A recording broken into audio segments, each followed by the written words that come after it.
Bonjour, alors comme c'est toujours le printemps de la poésie, le printemps des poètes, enfin on va parler beaucoup de poésie ces temps-ci, partout sur les médias, dans les médiathèques, enfin bref.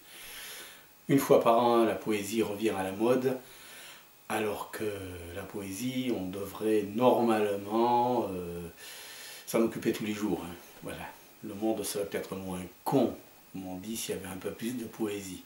Mais bon, en disant ça, on a un peu l'impression d'enfoncer des portes ouvertes. Mais bon, de temps en temps, une porte ouverte, faut pas oublier que vous avez une porte, même si elle est ouverte en grand, derrière il peut y avoir un mur.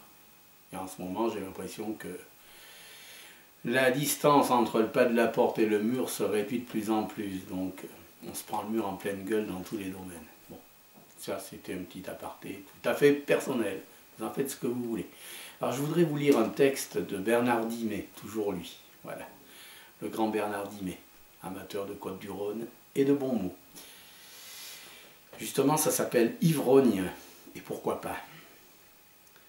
Ivrogne. C'est un mot que nous vient de province et qui ne veut rien dire à Tulle ou Châteauroux.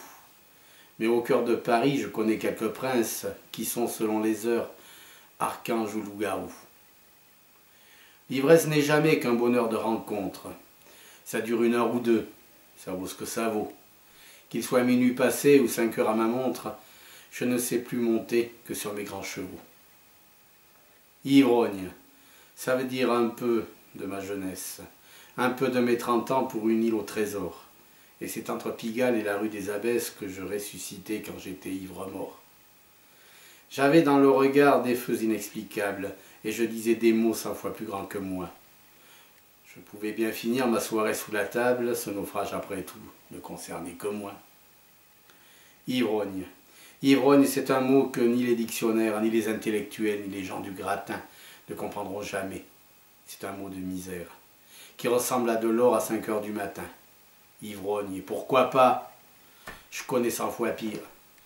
Ceux qui ne boivent pas, qui baisent par hasard, qui sont moches en troupeau et qui n'ont rien à dire. Venez boire avec moi, on s'ennuiera plus tard. Et voilà, très beau texte, hein? Un peu désespéré, mais magnifique.